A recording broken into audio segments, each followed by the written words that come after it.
Okay, I think we're alive. Let me make sure we're alive on Instagram and We're alive, but are Facebook. we alive? Yeah, that's a good question to Yeah, start. well, are we living? That's the thing. Are we living exactly? It's not the numbers of days, it's the quality of your days, Yep, right? you got it. Okay, it looks like we're live on Instagram because we have three people join on Instagram. So technology is on our side, it looks like. So let me just do an official introduction and we'll go from there. Okay. Hi, everyone. Welcome back to Hashimoto's Nutrition RX. I'm your host, Natalia Sanzo, a registered dietitian and functional nutrition practitioner specializing in Hashimoto's hypothyroidism. If you have been wondering whether what you're feeling lately is just aging or if it's actually your hormones changing, this episode is for you because so many women in their 30s, 40s, 50s find themselves tired, moody, gaining weight around their middle, and feeling like something is just off. But when they go to their doctor, they're told that everything is normal, right? So today's episode is a must listen because we're going to unpack one of the most confusing transitions in women's health, perimenopause and menopause, and it will help you finally understand what's happening to your body, your energy, and your hormones. And I'm joined by someone who truly bridges the gap between conventional and integrative medicine, Dr. Sean Tesson, known as America's holistic gynecologist. Dr. Tesson, welcome. Thank you. And when you make your own tagline, you can call yourself whatever you want. So Ex- that's what I did. Very true. And I love it because it's very catchy. It's very memorable. And that's what we need to, put names to what we do. So thank you so much for taking the time out of your busy schedule to come and talk to us and answer live questions. So you guys, please chime in. Let us know where you're listening or watching from, and ask your questions live because you get an incredible opportunity to talk to Dr. Tassan here live, or see him in the clinic in Texas. Okay, so before we get going with questions, I do want to give you an official introduction for people who don't know you yet, or for my audience that doesn't know you.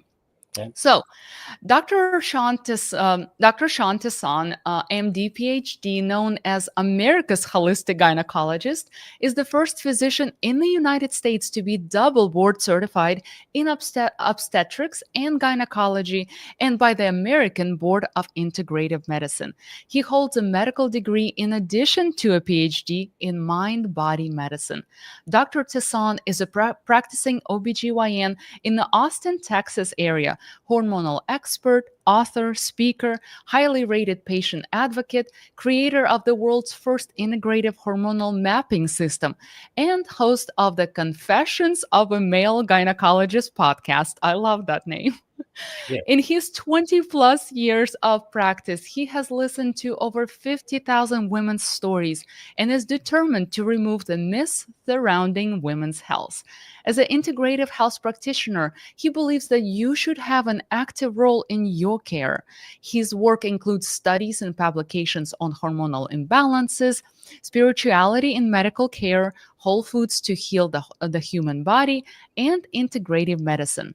Dr. Tesson is featured in many publications, including the New York Times, NBC News Online, Stanford MedX, just to name a few. His latest book, The Hormone Balance Bible, published by HarperCollins, is available for purchase worldwide. Again, welcome to the podcast. Thank you. So, Appreciate it. yes, we're so lucky and excited to have you here. So, let's start right where most women find themselves, that moment when they start to notice changes in their body, but aren't sure what's behind it. Maybe their cycle is shifting, their sleep feels off, or they suddenly cannot lose the way they used to. How can a woman tell if what she's experiencing is perimenopause, menopause, or simply part of that normal aging process? Well, first of all, perimenopause is a word, and I tried to convey that a lot when I talk about it. Women, this is being thrown around now in a lot of marketing, a lot of books, Mhm. this concept. And it's, obviously, as long as women have been alive, there's been perimenopause. Perimenopause is a word that simply in Latin means around menopause. So Mhm. the word itself isn't really a diagnosis. It's more of a stage of life. So when I talk to women about it, I try to get them, instead of going into the doctor and saying, I have perimenopause, Mhm. I would focus on the symptoms that you're having, like fatigue, insomnia, weight gain, hot flashes, irritability, anxiety, hair thinning. All those things are commensurate with the perimenopausal stage in varying degrees, depending on what hormone is usually the one that is kind of off. Whereas menopause, pretty much most of the reproductive hormones are down pretty close to zero. And that's usually around the age of 51. So women, even in their 30s, can have perimenopause symptoms for sure. Oh, wow. That's such an important distinctions to mention that how symptoms can overlap but still mean very different things. And I think many women need to hear that the changes that are not all in your head, right? Because their body are truly responding to hormonal fluctuations. And when we understand that, we can support those changes through food, lifestyle, and integrative care that you provide. Now, that brings me to something I think so many women overlook. It's the timing, because I often hear that women in their mid to late 30s say there's no way this can be perimenopause. Are there any signs that women are entering perimenopause earlier than they realize? And how early can they have perimenopause? Well, like I said, perimenopause just means around menopause. So theoretically, I mean, I would say women in their 30s can certainly have perimenopausal symptoms. The big ones that I see tend to be insomnia, anxiety, maybe to a certain extent, fatigue. Hair thinning is obviously very common even in younger Mhm. women. And a lot of women don't realize that they can have those symptoms even if they're on a birth control pill. So I would never blow those things off, even though physicians may tell you you're fine. The point is that you know what's normal for you and you know what's not normal for you. Mhm. So when you're having any of those symptoms, and I'm talking about symptoms that are not like, oh, last night I didn't sleep well, but if it's a Mhm. persistent problem and it's starting to interfere with the way that you want to live your life, then that would be something to get checked out. I think it's such a key message because it helps women pay attention earlier and take actions before things become overwhelming, right? Because I think early awareness can make such a big difference when it comes to supporting hormones, metabolism, inflammation through diet, lifestyle, or even, hormone replacement therapy. Now, from the nutrition side, I've noticed that women often start experiencing small shifts in blood sugar stability and energy in their mid 30s, like long before their periods change. And it's like their body starts whispering a little bit before it starts yelling. So I think what you do, you have an incredible platform on throughout social media platforms, and you're doing such an incredible job bringing the awareness, talking about the topics, and not just seeing patients. And I know, trust me, I know I run social media platforms and it feels like a full time job on itself. So I applaud you for being so active throughout all social medias. Now, we've talked about when changes begin, and I would love to dig a little bit deeper into what actually is happening hormonally. What are the top three hormonal imbalances do you see most often in women across different ages in your clinic? Well, when you talk about hormones, the hormones obviously fluctuate throughout the cycle. That's just what they do. And a lot of doctors will talk about this concept of imbalance being silly because they're always imbalanced because they're going up and down all the time. The problem is not they get hung up on the word, but they forget Mhm. about the fact that you might feel bad. Usually, what I see in my practice across the board is low to low normal testosterone, very, very Mm. common across the age groups. Low testosterone is fatigue, especially in the afternoons. You may want to take a nap, even though that's not your norm. Your hair thins because testosterone is responsible for hair growth. You'll have decreased drive, motivation, desire. I've often said in my posts that if it was a T-shirt, it would just say "meh" or "blah." Like you feel blunted. You're not your same self. And when you don't have that drive and that desire, and you're tired, then sex takes a back seat because those are two things you need to have a sex drive is your energy and you want to care. Mhm. So that would be one of the main ones. Another big one is a lot of women really struggle with sleep. Um, Mhm. they don't fall asleep, they don't stay asleep, and sleep is probably out of all of the things I talk about, probably one of the more important things for your longevity is getting a good night's sleep. So Mhm. progesterone is responsible. Women, when they're pregnant, they have great hair because progesterone stops hair from falling out as well, and it just gives you that kind of calm feeling that just life is good. And then on top of that one, most of the time, if I'm looking at hormone panels, the third one I would see would be like a subclinical hypothyroid, meaning you meet the criteria for normal, but again, you're in Mhm. the bottom 10 or 15 percentile, and you're having symptoms of hair thinning, fatigue, weight gain, brain fog sometimes can come in with that. So I would Mhm. say testosterone, progesterone, and thyroid are the three big ones in younger women.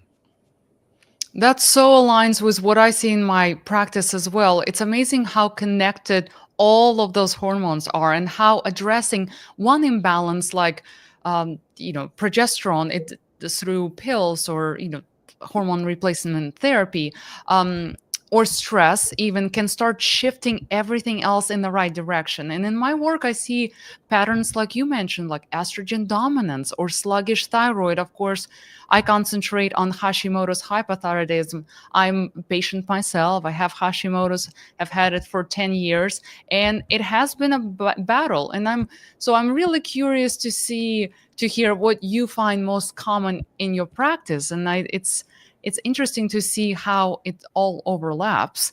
And you mentioned about the sleep, how it changes. I started wearing Apple Watch to Mhm. bed to track my sleep.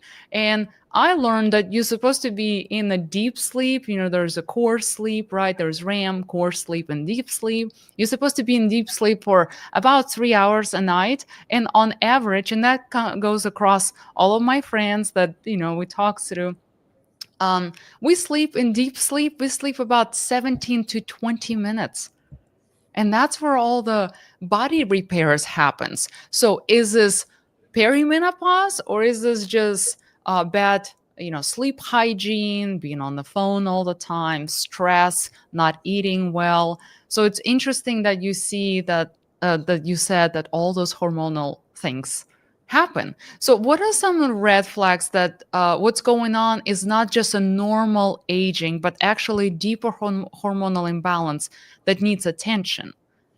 Like how do we?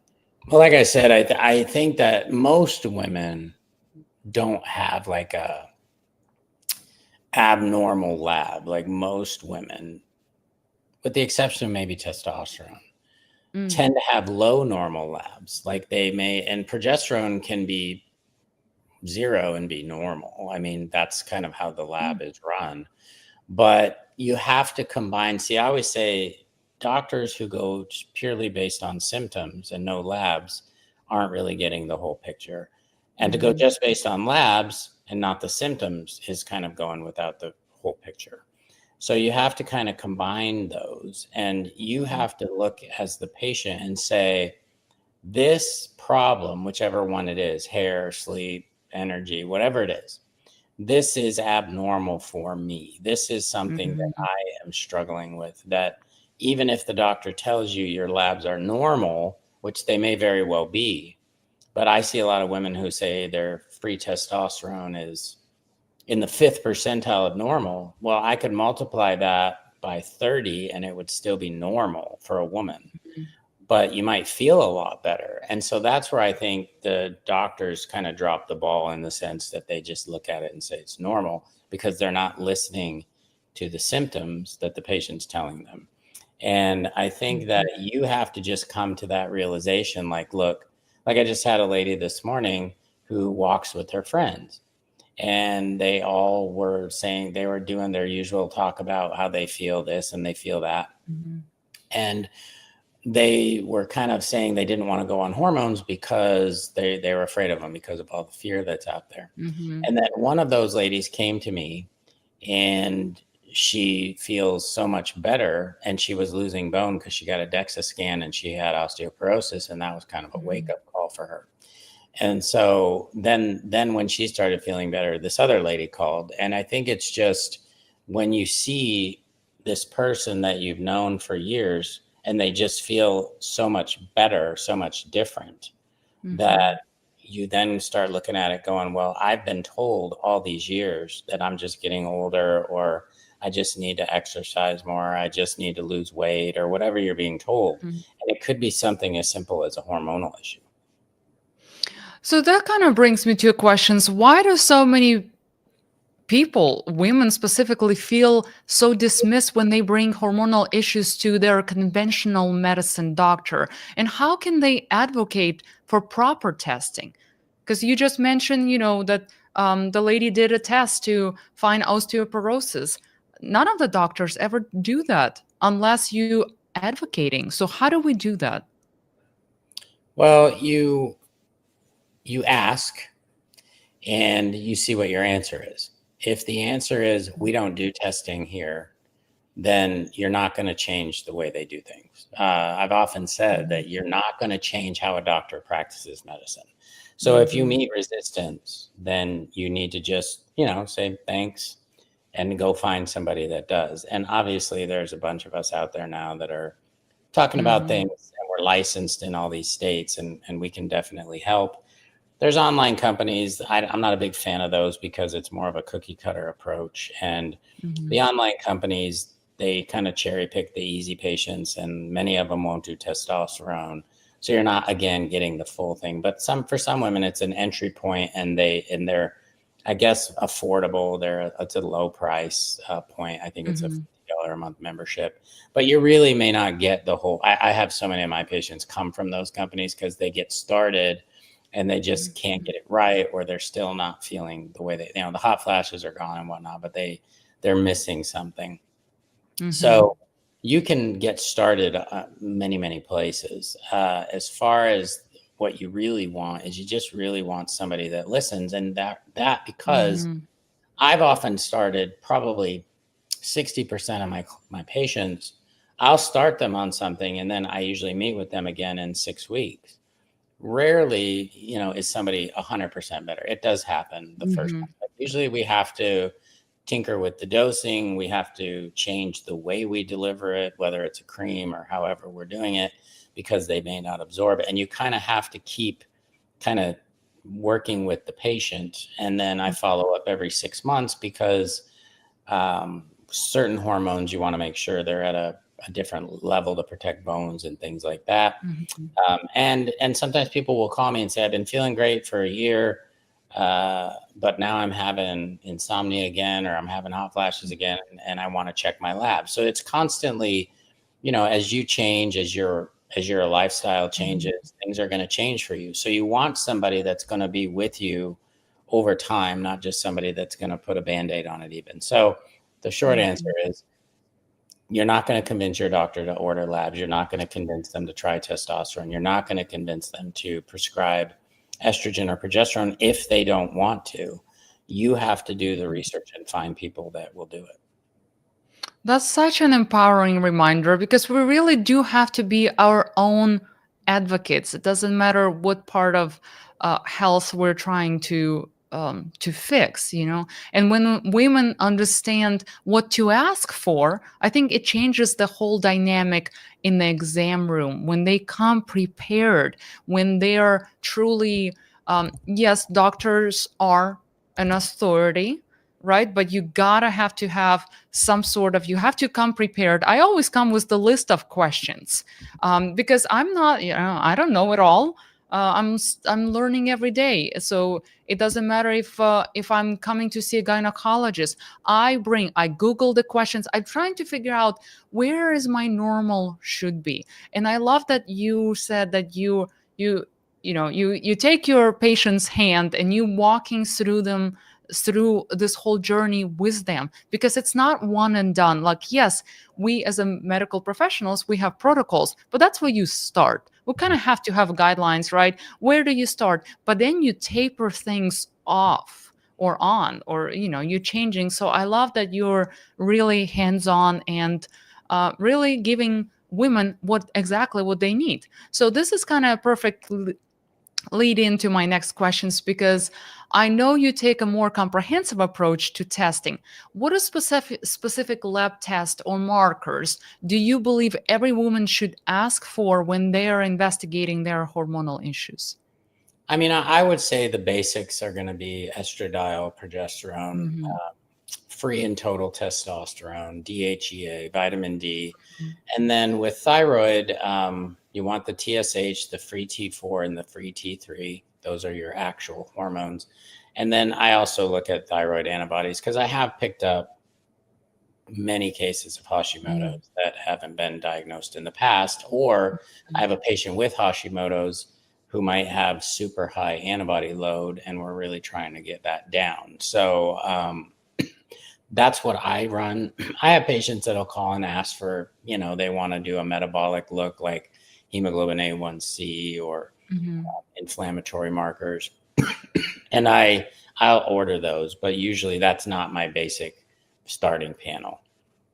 Hmm. And when we combine, like you said, when we combine functional labs with clinical symptoms, I think that's where the true healing happens.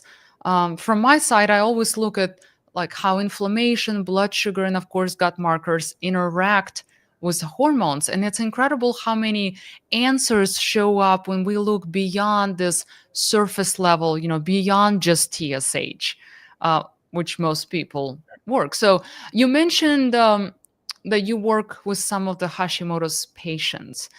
Are you doing anything differently for them, as far as like a woman with Hashimoto's? Is she different than a woman without Hashimoto's?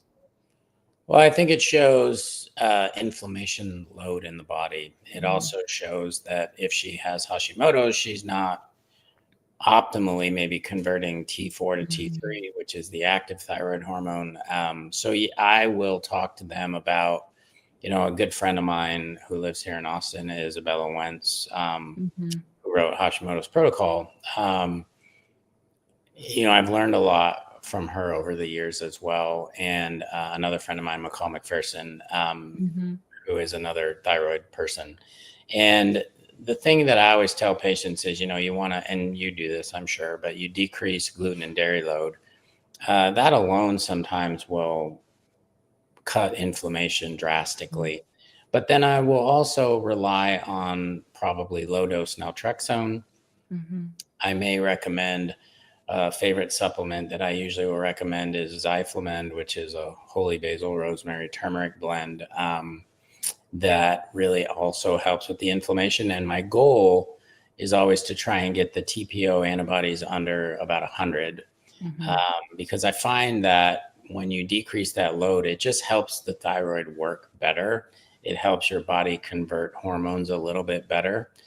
But then it also depends on what their free T3 level is, because even if it's normal, Mhm. it's a range, it's 2.2 to 4.4, and at most of the labs. And, a lot of these women are at 2.5, 2.6. So Mhm. they're in the bottom quartile and they have all the symptoms. So usually I would probably even consider treating them with like liothyronine or something.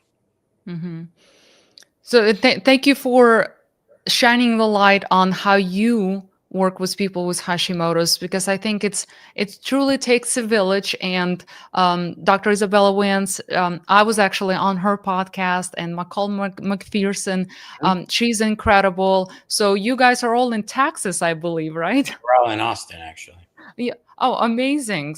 I don't know why it's such a big concentration of incredible practitioner in Austin, but that's amazing. So I'm happy for people, the local people who are there. Do you take virtual clients? Because I saw that you're licensed in many states. So I assume Yeah, you guys do telehealth. I do in office stuff on Mondays, and then Tuesday through Thursday, it's all telemedicine. Fantastic. Now, I know you've created a really unique system called the Shines protocol that I know so many women have found helpful. Can you explain what the this protocol is and how it helps women bring their hormones back into balance? Well, when you write a book, you need to identify a problem, and then you have to solve the problem. So that's the formula. Obviously, there's tons of books out in the menopause area, and a lot of them are very similar. So what I did was I just basically distilled down the 50,000 stories or so that I've heard over the last 25 years. And what I found was if I talked to patients about their imbalance, they would get it. But if I talked to them about the stories of other women that I had, they really connected more with those, which is why I created the 12 archetypes, first of all, which is, like low thyroid would be the underdog. And then in that chapter, I talk about the Shines protocol, which is a 6 kind of pillared system to help you fix the imbalance. And only one of those 6 do you actually need me for, which is the H, which is hormones. So Mhm. each of the 12 imbalances will have a spiritual practice, which is the S. And that could be something like just getting out and walking. It could be reading or meditating or, things like that. The H is hormones. The I is what I call infoceutical information, meaning, I always want to include a little bit of what I call woo factor for people that like to do that kind of stuff. So things like essential oils, acupuncture, Mhm. energetic work, and things like that. The N is nutrition. So there will be nutrition Mhm. advice in there, like about not eating gluten and dairy and some of the other things. The E is exercise. So each of the 12 has its own type of exercise that would probably work better because like in women that are hypothyroid, they may not want to go out and run because they just don't Mhm. feel good. And then the last S is supplements. So each of the 12 archetypes would have, something like Zyflamend or dihydroberberine or maca or something along the lines that I have found through the years that has a good profile at helping a majority of women. And of course, for our people that are watching and listening, I'm going to provide all the links to your services, to the protocol, to your book, so people can find it easily. Because I think it's such an incredible resources. And or resource, because when I read about your framework, what stood out to me was how personalized it is. There is no one size fits all approach, right? Which is exactly how I feel about nutrition too, right? We're talking about For sure. eliminating gluten or dairy. And honestly, I'm not gluten free. I'm not dairy free. About 50% of my clients don't feel better or worse on the gluten diet. It doesn't affect their TSH, it doesn't affect their thyroid. So it's such a personalized, truly personalized approach. But I do agree that when somebody just gets diagnosed with Hashimoto's and they get on the gluten and dairy free diet, they feel better almost immediately. And I think it's partially because they eliminate a lot of processed foods that have gluten in them Mhm. naturally. So that helps. But we do know there's studies that show that a gluten free diet with selenium and vitamin D has been clinically shown to decrease TPO antibodies and Right. improve TSH. So there's some truth to that. I don't recommend the gluten-free diet just across the board because um, I don't think it works for everybody. But I do think it's a great place to start. Of course. Yeah, I agree. And I think that most people want something easy, unfortunately, and there isn't always an easy fix. Sometimes you have to do the nutrition. Sometimes, and that's always a good idea. That and the proper exercise. But a lot of people want a pill, and Mhm. sometimes there is a one that can help. But you know how it is. The exercise Mhm. and nutrition piece does indeed take more time and more effort. It takes more time, it takes more effort. It's very confusing because some social media brings out a lot of advices Yeah. that are not personalized. And some of them are just made up advices. Some of them are just based on the study was done in 1986 that is no longer valid. So it's very hard. I feel like I'm fighting a lot. Like I spend a lot of time with my clients kind of debunking the myths. And that's what you told me. You said, I want to debunk all the myths that go around, especially women's health. And that's kind of brings me into this hot topic that always brings a lot of confusion, is that hormone replacement therapy. And you kind of already mentioned that people are afraid to get on hormone replacement therapy. So how does hormone replacement therapy fit into your integrative approach, and who is or isn't a good candidate for it? Unfortunately, 20 years ago, when the Women's Health Initiative came out, it really scared an entire generation of women. And worse than that, it scared an entire generation of physicians around hormones. And that is still fairly prevalent even today. Mhm. Um, so doctors are really reluctant to prescribe hormones because they're still afraid.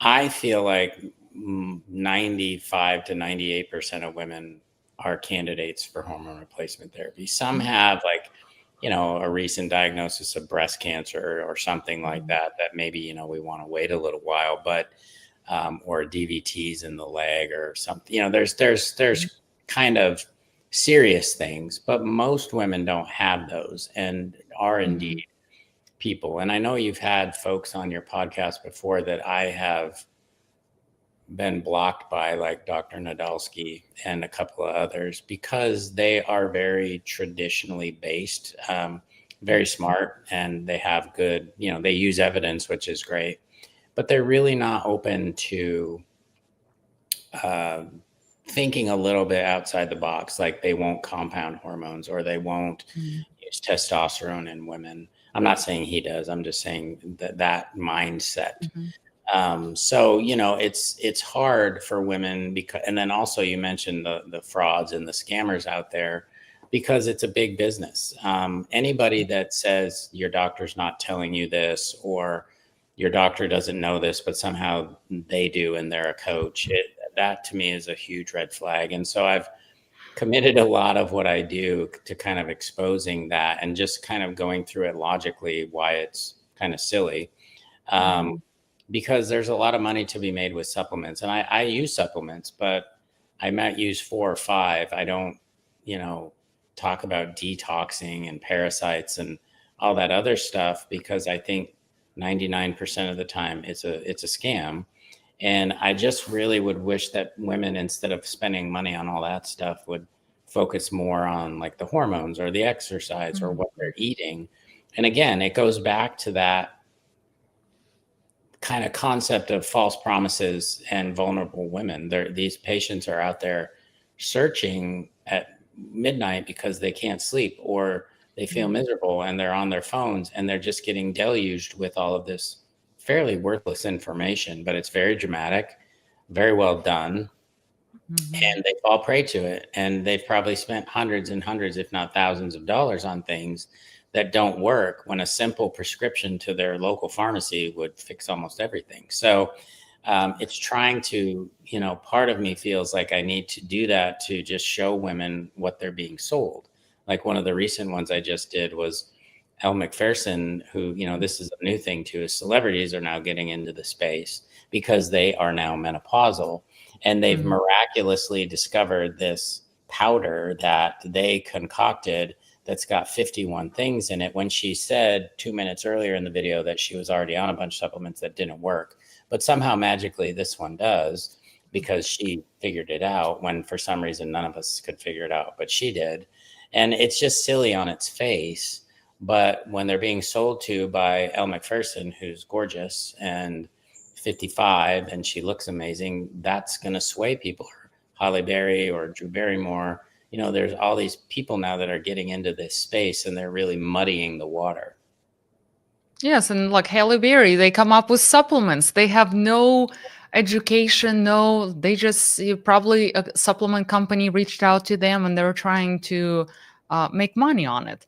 And the same with parasite cleanses and stuff. And people are saying that everyone has a parasite. Now, I do a stool test in my practice to screen for parasites if nothing else is working. If you have done lifestyle modification, diet modification, and all that stuff. And in 5 years of me doing the stool test, I think there was like 2 or 3 people with the parasite. And guess what they need to do? They don't need to buy a bunch of detox or parasite detox supplements. They need to go see a doctor Yeah. because it can really be a problem because parasites do migrate. So there is no, like, you can't be treating them just over the counter. It can be a real problem. Yeah, and usually it's a simple dollar prescription for something like mebendazole, and Hmm. the parasites are dead and they're gone, and you don't have to spend $6,000 on some cleanse or whatever. And I'm not saying that you might not feel better, but it's temporary, and and it's about 6,000 times the cost of a tablet that you would take. I tell my clients who sign up with me, I said, I'm going to save you money, even though you signed up with me, because when they come to me with 30 supplements, they take 30 supplements per day. We cut back. By the time we finish working together, we taper off some. And I'm like, you need a basic multivitamin. If so, an iron pill, a vitamin D, whatever we deemed necessary based on blood work and symptoms. But it's really basic, not expensive supplements. So you do not need to be taking 30 supplements because it's bad for what? For your liver, for your kidney. That's your detox system. So I just love your perspective. It's reassuring for women to know that it's not all or nothing. It's about timing, context, and truly personalization. And from my experience, when women support their liver, their gut health first, they often tolerate hormone therapy so much better, I think. So it's really reinforcing the foundation, that the foundation matters. Now, I want to touch on something, on like some maybe lifestyle factors that play such a big role in this conversation. So, how does stress, or how do stress, gut health, and sleep influence hormone balance during this transition to menopause? Or does it at all? Or the egg? Was it the hormone imbalance that caused that stuff, or was it that stuff that caused the hormone imbalance? So it's hard to know for sure which is causing. If it was you not sleeping, I mean, you would know your lifestyle. So if you have a lifestyle Mhm. where you're out partying and you're drinking and you're not eating right, well, that would be a good place to start. If you are doing, because I get a lot of women that are doing all the things Mhm. that they should do, and they still are having these issues, then that's probably more the hormones are off. It still could be lifestyle in the sense that you're pushing your body too hard in some of these women. They're working, they're CEO, they're doing work all day. They come home, they got the kids to take care of and run around. And by the time they go to bed, they're just burned out. And that could cause their hormones to be off, even if they're working out and eating right and doing all the things. Mhm. So sometimes you have to parse that out, but you really got to sit with the patient and get a good medical history, like when you Mhm. sit down with them and get their background. What are you doing? What are you eating? Um, and that's when when I first sit down with a patient, my first question is always for them to tell me their journey. Mhm. And what have they done? What have they been doing? What are their symptoms? And then I will sometimes ask, what's your best day? Like, Mhm. what do you envision as being your best day? And if I can get you 80% of the way there, is that going to be good enough for you? Because you want to set expectations as well. Mhm. I can't make you feel perfect. And I don't like when people say, I want to feel 30 again, because you're not 30, you're 60, Mhm. and Mhm. so you can't feel 30 again. I'm sorry, it just doesn't work that way. That to me is also a marketing technique when people say, oh, I'm going to get your hormones back to where they were in your 20s. Well, that doesn't mean anything. It's just marketing, because you just Hmm. want to know where your best is. And people will ask me all the time, what's an optimal level? And I feel like optimal levels is also a myth, because optimal is where you feel best. I don't Hmm. believe that you have to have your testosterone at a certain level, because as you might see with thyroid, I have women come in all the time that their thyroid's 2.7, their free T3, which is around the 35th percentile. And Hmm. if I get them up to 3, which is still isn't even in the middle of normal, they feel hyperthyroid. They have anxiety, they have heart racing. So for her, that 2.7 was normal. Well, I could say optimal would be 3.5 to 4, but she would feel miserable. So that doesn't fly for me when you shoot for these Hmm. optimal levels. I just want you to feel your best, and the lady that's walking next to you to feel her best. And that could be a completely different regimen. So try not to focus on the numbers. Try to focus more on how you feel. Hmm. I love that you brought it up because people reach out to me asking on Instagram all the time, what are you taking? They're asking me, what are you taking as a Hashimoto's dietitian? What is your T3? And I always say, it doesn't matter where my T3 is. Don't shoot for my number because I'm going to share it. My number is above 5. So my free T3 is over the red line, but I feel the best on that dose. And as soon as it drops down to 4, I cannot get out of the bed. So now, for most people, you mentioned your patient. As soon as she went above 3.5, and remember, I'm at 5, she went above 3.5, she felt hyperthyroidism, right? Anxiety and all that stuff. So we're very, very different. How we metabolize the medication is different. How we convert T4 to T3 is very different. So it's such a good message to say, don't ask people what their numbers, what are they taking. Find a doctor that listens to you, that's going to be your advocate, that's going to be on your side, and let him to be a part of your team and figure out what the best dose and number for you. I think it's like the main message people need to take from this conversation. Yeah. Now, And I think the other thing is people asking you, I mean, you're gorgeous and you're thin, and you probably do a lot of things. I've seen your Instagram page. I mean, most women probably would die to look like you. And so you could use that and say, oh, I do this and I do that. And you could make a lot of money off of that, because you are who you are. Um, but to tell them that, I think, is great, because I have women that'll say, well, how come I'm on testosterone and my dose is 2 and my friend's is 4? And it's just, it's that very thing, because she thinks because her friend is lifting weights and doing all this stuff that her testosterone is too low, when in actuality it's great where it is. And I do have women that have T3s that are elevated like yours, and I don't change them, because now I did have a lady the other day that was at 7.5, and that's to me too high. Even if she felt good, I just medically don't want her that high. Um, Mhm. but if it's, like I said, if it's 4 to 5, somewhere around there, I mean, that's mildly elevated. And if she's not tachycardic and has the Mhm. issues, and like you said, if I might say to her, well, let's go down, because if you don't feel any different on a different dose, Mhm. the lower, then let's just do that. But if she calls me and says, we went down for 2 weeks and I can't get out of bed, or something like that. Mhm. Well, then, okay, you felt great on that dose. You don't feel great on this dose. Let's go back to that one. So, yeah, Mhm. it's about individuality, and that's the thing. I always talk to patients, when you get a lab range at a lab, what they do is when they're setting up their lab, they'll get like 1,000 people who are normal, and they'll draw Mhm. their labs, and they'll take the top 5%, the bottom 5%, and then they'll just say, if you're in this 90th percentile, you're normal. And it's usually a bell Mhm. curve, right? Um, but where is your bell curve inside of that curve? See, Mhm. that's what you have to shoot for. Most women, if they come in around that lower 20th percentile, they may not feel very good. I have some women that feel great there, but some Mhm. don't. and you may feel better up towards the top of normal, like you do.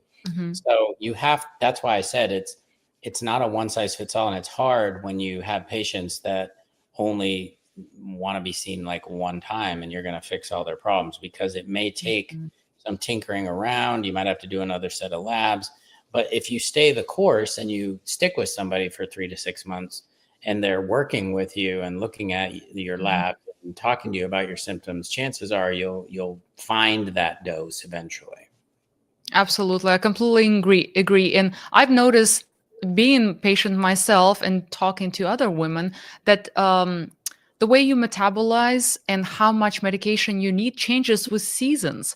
So I recommend seeing a doctor at least twice a year, Mhm. like in the fall and the spring, to get the blood work done, to adjust your medication even a little bit. I adjust my medication seasonally, not based on seasons, but based on my blood work. I feel different. Sometimes I need a little bit more, sometimes I need a little bit less. So I just I love your approach. I love how hands on you are with your patients. Now, I wrote something to myself as a reminder to ask you. I've read that people say that progesterone is the fountain of youth. Is that is that true? Is there anything Yeah, to it? to me, that in the sense that you sleep better, maybe, because we know that sleep patterns and stuff like that, you have a shorter lifespan if you're not a sleeper. Um, but it's not going to make you look any different. It's not going to Mhm. make you lose weight or anything like that. So again, when you hear things like that, it's probably coming from somebody that's got some program or something, or a hot Mhm. supplement or something that's going to potentially raise your progesterone. That, to me, whenever you hear dramatic things like that, it's usually for marketing. And that's why I'm asking you, because the functional medicine doctor, said that he puts everyone starting at 30 years of age on progesterone, because progesterone is fountain of youth, in air quotes. And I was like, huh, well, that No, sounds odd. that's made Yeah. up. Yeah. Yeah, that's yeah. Okay, let's talk about non-made up stuff. What nutrition changes do you recommend women focus on first as soon as they suspect that they're entering this perimenopause or menopause? What should they do nutrition-wise? I think it's pretty basic. Eliminate processed foods, eat enough protein. Most women don't eat enough protein. Try to stay away from gluten and dairy. Mhm. And when I say, you don't have to eliminate it, but, try to limit the amount that you're consuming. Mhm. Probably get somewhere between 100 to 150 grams of protein a day, and try to monitor saturated fats, because I think the main killer of women is heart disease. And we really don't talk about the LDL part. The LDL part is really the important piece nowadays, where Mhm. you have to get those LDLs under 100 or lower, to prevent heart disease. And Mhm. most women have, especially in menopause, if they're not being treated with estrogen, will have the same heart attack risks as men, because their LDLs go up, and that's what Mhm. estrogen can help lower that. So I do think that it can be, helpful to get rid of saturated, or at least limit saturated fat. The problem is we now have this carnivore and keto push where everybody's eating all this meat, cheese, and butter. And I'm sorry, but it's going to catch up with you eventually. Mhm. Yes, and it will catch up sooner than later. It does not, I mean, 6 months, maybe less, you see changes in your cholesterol levels. Your HDL goes down because you are not eating. Most people don't transition to eating avocado. Most people transition to eating a steak. And, Well, there's a great Instagram account called Carnivore Cringe, and I would challenge everybody to follow it if they're carnivore, because what they do is they scour Twitter and all these platforms, and they look for all these horror stories. And so many carnivores are now coming in with heart disease, strokes in their 30s and 40s, heart attacks. As a matter of fact, one of the biggest proponents for carnivore right now is Jordan Peterson, who's a very famous author and speaker. And he's been extremely ill now for about a month. And while it's a little cloak and dagger, I think people are thinking that he's having a problem because he's just been eating meat for the last 3 years. And it will make you feel better. I have no doubt. Carnivore and keto will help you because you're eliminating all the trash, Mm-hmm. and that's where you feel badly. And I would say fruits and vegetables are not your enemy. I would just eat clean fruits and vegetables, and I would up your protein intake. Completely agree. Basic, nobody wants to hear these basic nutrition recommendations because they're not sexy, they're not fun, they're not gonna get you 1 million views. But this is the foundation. And if people are missing this foundation, nothing else will work. No supplements, no, well, of course, hormone replacement therapy, yes. You But can't if there's no supplement your way out of foundation, a bad diet, and you can't supplement your way out of menopause. I tell women that all the time. You exactly. can help actually maybe with perimenopausal symptoms sometimes, but Mhm. menopause, no, you can't supplement your way out of it. Agree. Now, this conversation has been hopefully so valuable to our listeners. If you can give one piece of advice to women entering their 40s or 50s about protecting their hormone health, what would that be? Exercise, lift weights, Mm, eat enough protein, and get your labs checked at least once a year. at least once a year. You know what I've done the first time I did a full blood work? I bought a full panel online. Like I went to a Yeah, patient oriented lab testing facility yeah, and I bought that full panel as a birthday gift for myself. yeah. And And keep in mind, I think Mhm, you can get, if you can get it through your insurance, great. If you can't, mhm, those sites are great. What they do though is they do order a bunch of, they'll say they have 100 tests, but the reality mm, is they'll count one test like 4 times because there's 4 values that come back in that lab. And you're paying about $400. And the reality is I can order labs through my office if it's not covered by insurance for like $188. mm, Those companies, it's a money grab. And the problem when you do those too is if you don't have a provider, they might give you the labs, and if you and then they'll give you an AI generated thing that goes with it. Oh, you could try this mhm, supplement because that's what they do. But what do you do to interpret those labs? That's part of the mhm, problem. They don't have the knowledge base that you have, so they just get some red values, and they don't. Then they freak out and they don't know what's going on. So if you're going to get them, at least if they're all normal and they look great, that's great. But if there's mhm. abnormalities, try not to freak out, but get with somebody. And I'm also a big fan of actual labs. These new companies coming out that have this thing you stick on your arm and it draws this little tiny tube of blood out of your arm. I don't know how accurate that is. I don't think it's What probably. does that do? Does it get It's you? it's a needle, and it's a patch, and it's got a little Mhm, needle on it, and you basically leave it on for like 20 minutes, and it just fills this little tiny tube up with some blood, and you send it off, just like what you're talking about. But if you look at an actual lab panel, they usually have about 5 or 6 tubes of blood. It's not just this mhm. little tube. So I just don't think that that one's as probably as accurate as as an actual, like if you're going to a physical lab to get Mhm. blood drawn. I completely agree. Now, back then, I did not have a PCP, so I just went and got my blood work done. Actually, I diagnosed myself with Hashimoto's, and then I went to endocrinologist with my papers and said, "Okay, I need to get on That's medication." good. Yeah, and that's great. I think being more proactive is a good idea, Mhm, and checking your lipids and all that stuff. mhm. But of course, now all of my clients, they do go through their insurance, through their doctors. And of course, I work with doctors, we fax each other stuff. So I can refer people, I can order blood work. But yes, it's so much better with insurance, obviously. But if somebody's stuck and does not have a PCP, I think it's a good, at least, screening Sure. maybe tool, Yeah. not the diagnostic tool, but definitely a screening tool. Well, it definitely gives you. I always say more information is better. Absolutely.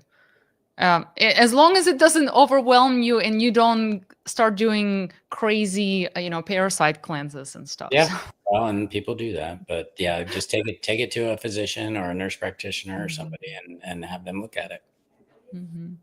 Now, Dr. Tessalon, thank you so much for sharing your wisdom and expertise today. I know we're kind of running close to the end of our podcast. I think this conversation will help so many women finally understand what's happening in their bodies instead of feeling confused or dismissed. And for everyone's listening, I really hope you walk away knowing that changes you're feeling are not just aging. Your hormones, your gut, your thyroid, of course, they're all connected. And when you start addressing the root cause with the right provider, your body can absolutely rebalance and heal. And guys, if this episode resonated with you, make sure you share it with another woman who needs to hear this message. Dr. Tashan, thank you again for your time. We're so grateful and lucky to have you here. Thanks for having me on. Thank you. We're looking forward to next episodes because I know we just talked about the tip of the iceberg here. So I would love to have you for another episode to maybe dive deep on Hashimoto's replacement therapy, or maybe dedicate a whole episode to just talking about treating Hashimoto's from functional medicine perspective. So would love to have you back. Anytime. Thank you. Bye, everybody. I'm gonna end